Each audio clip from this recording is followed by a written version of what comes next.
ഞാനിപ്പോൾ നിൽക്കുന്നത് കന്യാകുമാരി ക്ഷേത്രത്തിലാണ്. തമിഴ്നാട്ടിലെ കന്യാകുമാരി ജില്ലയിലാണ് ഈ ക്ഷേത്രം. അറബിക്കടൽ, ബംഗാൾ ഉൾക്കടൽ, ഇന്ത്യൻ മഹാസമുദ്രം എന്നിവയുടെ സംഗമ സ്ഥാനത്ത് സ്ഥിതി ചെയ്യുന്ന ഈ സ്ഥലം ഇന്ത്യയുടെ തെക്കേ മുനമ്പിലാണ്. കൗമാര പെൺകുട്ടിയുടെ രൂപത്തിലാണ് ഇവിടുത്തെ പ്രതിഷ്ഠ. ഈ ക്ഷേത്രത്തിലെ ഐതിഹ്യത്തിലേക്ക് പോയാൽ, പുരാണങ്ങളിൽ ദേവന്മാരും അസുരന്മാരും തമ്മിൽ യുദ്ധം പതിവാണ്. അവസാന വിജയം ദേവന്മാർക്ക് തന്നെയാണ്. അസുര രാജാവായ ബാണാസുരൻ ബ്രഹ്മാവിനെ ഭീഷണിപ്പെടുത്തി അമർത്യതയുടെ വരം ചോദിച്ചു.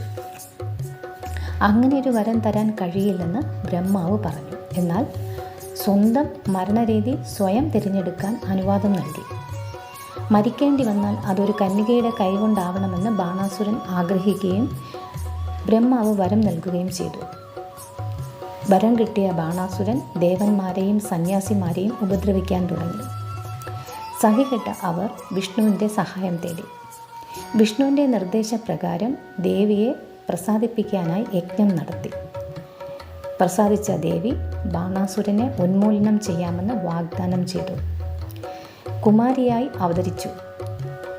ഏത് പുനർജന്മം എടുത്താലും ശിവനുമായി ചേരാൻ തപസ് ചെയ്യുന്നത് സാധാരണമാണ്. അതിനാൽ കുമാരി തപസ് ചെയ്ത് ശിവനെ പ്രാർത്ഥിച്ചു. ശിവൻ കുമാരിയെ വിവാഹം കഴിക്കാൻ നാരദ മഹർഷിയോട് മുഹൂർത്തം കുറിക്കാൻ ആവശ്യപ്പെട്ടു. നാരദ മഹർഷി നേരം പുലരുന്നതിന് മുമ്പുള്ള മുഹൂർത്തം തീരുമാനിച്ചു. കുമാരി വിവാഹത്തിനായി എല്ലാം ഒരുക്കി വെച്ചു. ശിവൻ സുചീന്ദ്രത്തിൽ നിന്നും പുറപ്പെട്ടു. കന്യകയായിരുന്നാൽ മാത്രമേ ബാണാസുരനെ വധിക്കാൻ കഴിയുമെന്നതിനാൽ ദേവന്മാർ നാരദനോട് വിവാഹം മുടക്കാൻ മാർഗം ആരാഞ്ഞു. നാരദൻ കോഴിയുടെ രൂപത്തിൽ വടക്കുംപാറയിലെത്തി. വിവാഹസംഘം എത്തിയപ്പോൾ കൂകി. ഇത് കേട്ട ശിവൻ മുഹൂർത്തം കഴിഞ്ഞു, നേരം പുലർന്നു എന്ന് കരുതി തിരിച്ചുപോയി. ശിവൻ തിരിച്ചുപോയതറിഞ്ഞ കുമാരി കോപത്താൽ ഒരുക്കി വെച്ച സാധനങ്ങളെല്ലാം എടുത്തെറിഞ്ഞു. കന്യകയായി തുടരുമെന്ന് പ്രതിജ്ഞയെടുത്തു. കടൽപ്പുറത്ത് കാണുന്ന മണലിനും ഉരുളൻ കല്ലുകൾക്കുമെല്ലാം അങ്ങനെ കുങ്കുമ നിറമായി മാറി. ബാണാസുരൻ ദേവിയുടെ സൗന്ദര്യം കണ്ട് മോഹിച്ച് വിവാഹം കഴിക്കാൻ ആഗ്രഹം പ്രകടിപ്പിച്ചു. കുമാരി നിരസിച്ചു. ബാണാസുരൻ യുദ്ധത്തിന് തയ്യാറായി. കുമാരി ചക്രായുധത്താൽ ബാണാസുരനെ വധിച്ചു. ദേവി ഇന്നും കന്യകയായി തുടരുന്നു. ദേവിയുടെ മൂക്കുത്തി രാത്രിയിൽ എത്ര ദൂരത്തു നിന്നും കാണാൻ കഴിയും. മൂക്കുത്തിയുടെ വെളിച്ചം വിളക്കുമാടത്തിൻ്റെ പ്രകാശമാണെന്ന് തെറ്റിദ്ധരിച്ച് ചില കപ്പലുകൾ സമീപത്തുള്ള പാറയിൽ ഇടിച്ചു തകർന്നതായും പറയപ്പെടുന്നു.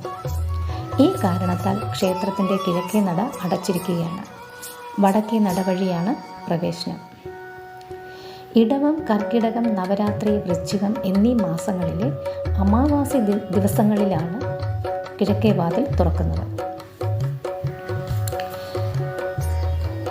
ഇവിടുത്തെ പ്രതിഷ്ഠ പരശുരാമനാണ് നടത്തിയതെന്ന് പറയപ്പെടുന്നു. ഇവിടുത്തെ പ്രധാന വഴിപാട് ചുവന്ന പട്ടുസാരിയും നെയ്വിളക്കുമാണ്.